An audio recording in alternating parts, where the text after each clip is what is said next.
this gets us into this Twitter discussion that started between AOC and then Ted Cruz.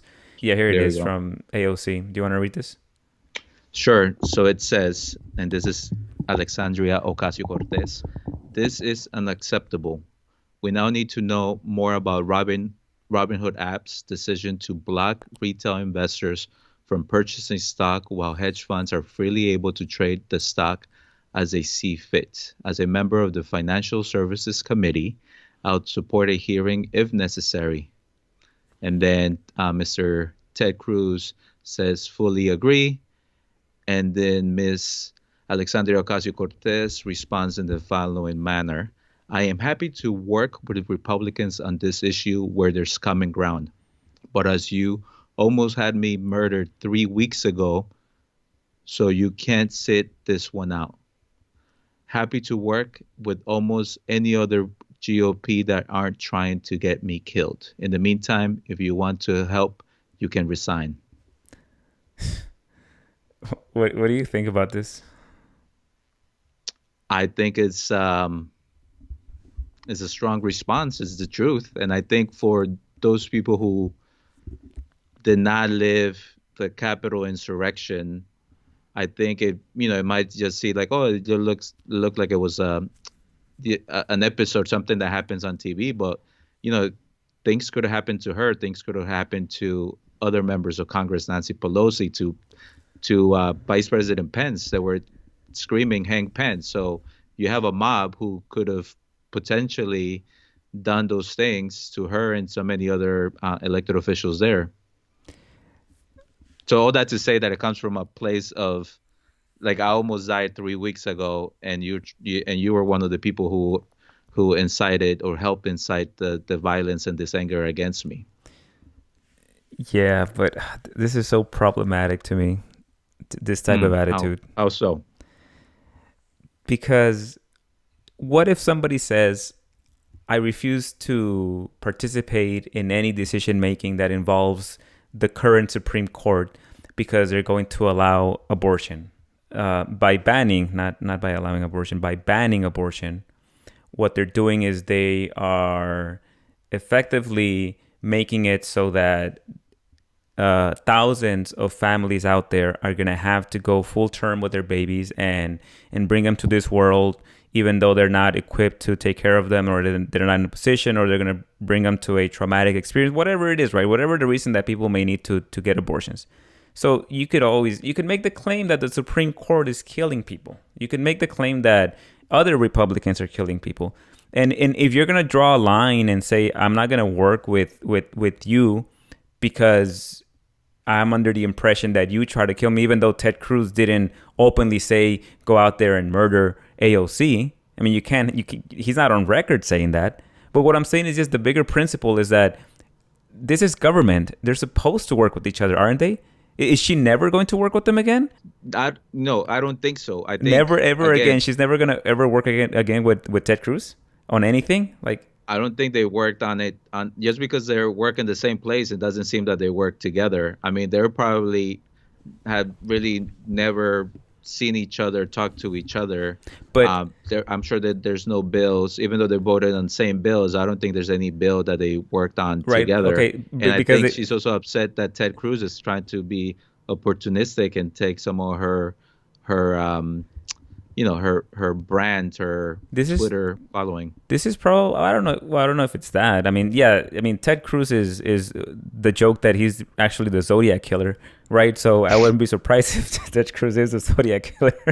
But I don't know if they've had a common cause before, something that they both actually agreed on.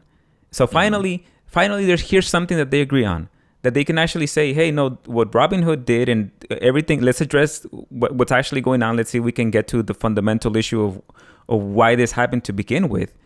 Let's take a look at this, because this is actually a bigger problem. Like the Robinhood, this saga with GameStop and the Wall Street bets, that's just a symptom of a bigger problem. So if they have an opportunity to work together to bring about something that's a positive change for the common person, then she should jump on that if she cares about helping her community. but instead she's making it about a personal thing that she's accusing him of trying to get her killed. I mean, that's hyperbole. It wasn't Ted Cruz that did that. And so all she's doing is she's now pitting the people against each other again, right? I don't know if she's doing it intentionally or not, but she's just effectively doing divide and conquer, at least in this particular issue. Because now the people will not come together and try to see what they can do about punishing Robinhood for taking that action, or at least analyzing it and seeing if it was something that was illegal, or understanding what's actually going on with these hedge funds that are leveraging companies or that are short selling companies like GameStop, and effectively, if like I said earlier, to investigate to see if those become self-fulfilling prophecies where they say, well, we think this company is going to go out of business, let's short it, and then it goes out of business in a year or two. So I don't know if can any of that happen if she's refusing to work with them? Well, first of all, let's take a moment to admire the fact that it's two Latinos who are driving this episode and this debate.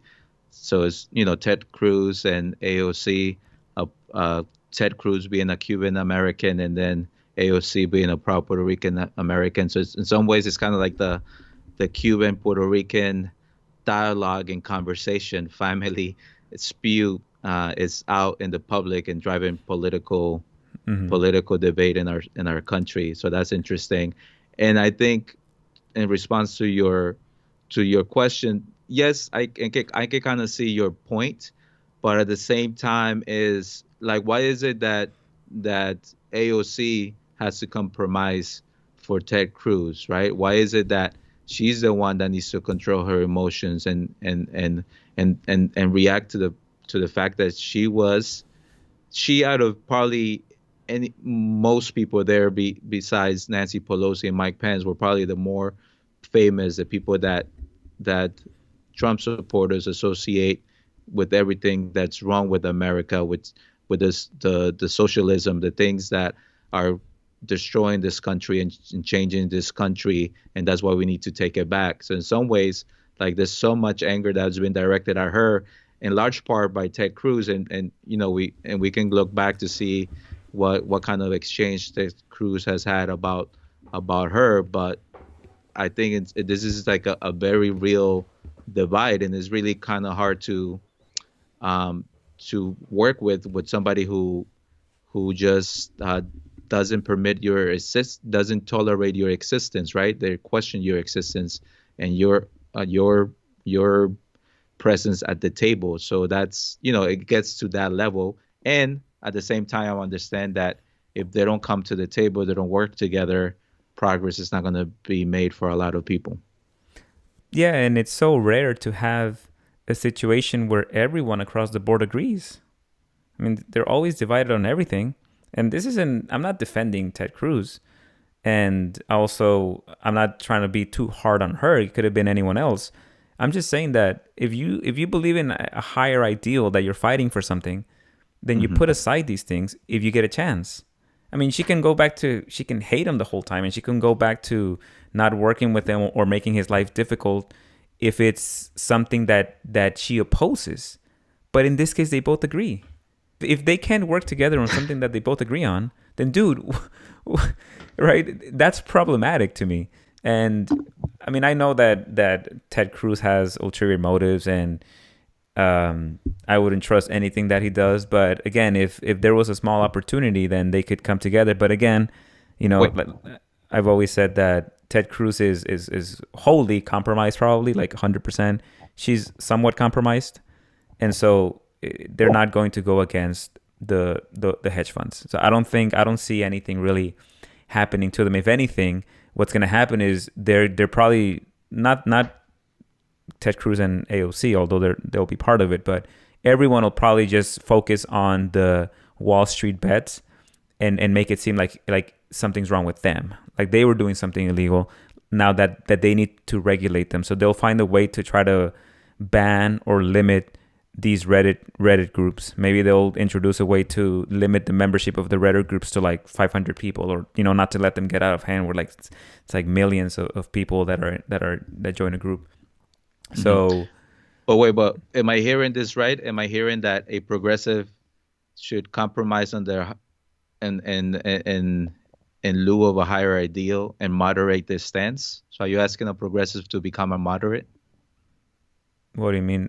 It's not it's a progressive policy to rein in private companies that are screwing over people like Robinhood, right? But the way you get that done is by moderating your views and being able to put aside all of your differences and say, okay, I hate what the other person stands for, but I still can work with them to address this important issue. So in some ways, it's moderating your views, becoming more moderate so that you can get things done that may not be perfect, but I guess start getting you in that direction. I mean, you're talking about two things. You're talking about moderating your personal views of someone else to gain a progressive policy. And yeah, if that's what you have to do, then do it, because the end goal is to pass meaningful progressive legislation. So I don't care if she doesn't like Ted Cruz, but work with them if it means that you can get something done. Yeah, I just want to highlight that that's one of as somebody who considers themselves moderate. I think that's one of the things that I feel that I want to highlight, that oftentimes progressives, and there's been a battle, particularly with Bernie and Clinton, Bernie and Biden, and yes, and I appreciate where progressive is coming from, but also the realization that you need to get things done and that you need to compromise towards reaching the higher ideal. But you're getting there maybe a little quicker, but you also have to understand and react to the political climate. But it's one thing to compromise on policy or to compromise on your personal feelings about someone else. Yeah, she should compromise on how she feels about Ted Cruz, but she shouldn't be as compromising when it comes to the policies that she wants to enact. And this is a policy that it could lead, I'm not saying it would, but it could lead to a progressive policy. So it's a distinction there that I'm making. And when you say compromise, let's see, because now this is Twitter, so now this is old news now, even though it happened, when was this, the 28th, so it happened 2 days ago. It's old news now, because now actually this is also from the 28th, so this is a fast moving conversation here. Rep. Chip Roy is calling on AOC to apologize over her comment earlier to Senator Ted Cruz, his old boss, warning in a letter to Speaker Pelosi that if she doesn't apologize immediately, we will be forced to find alternative means to condemn this regrettable statement.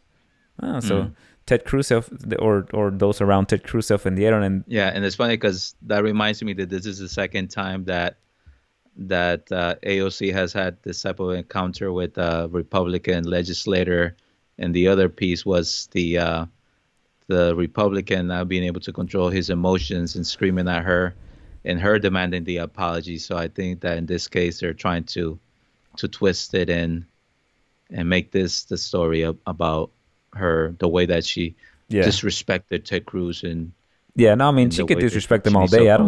She could disrespect him all day. I don't care about that.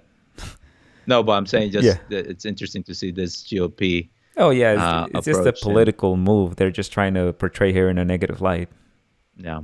It's all theater. I mean, I think once you come to the realization that a lot of this is political theater, then you can cut through a lot of this BS. We don't really know what Rep. Chip Roy believes. I just know that he's just saying this because he saw an opportunity. If I want to know what this guy believes, I have to separate it between his personal feelings and then or his personal beliefs, and then also his corporate political beliefs, because those are what they keep him in power. They give him a job. So I have to see who's backing him, who his donors are, because that's how he's going to lean politically, even if personally he may not even believe some of those things. Anyway, it's like a family feud, and you have people fighting for attention. That's what politics is like. Two siblings, two relatives trying to either fight for attention or control the conversation. Yeah. And it just, to me, it seems unfortunate that if she should have called him out on it, and maybe if he was just bluffing, then she should have called his bluff to say, yeah, come on, let's find out what really happened here. Let's investigate why Robinhood decided that it was okay to stop buying of this stock but not selling it. Is that market manipulation? I mean, right? And then keep investigating and see what they find. But of course they won't do that. So any other thoughts on this one so we can wrap it up? No, that's it. I think we cover a lot. So go ahead and close us out. All right. So thanks again for listening. If you enjoy our conversations, make sure to check us out on YouTube. We are Brown Perspective. We're also on Instagram and Twitter. Nos vemos. Ciao.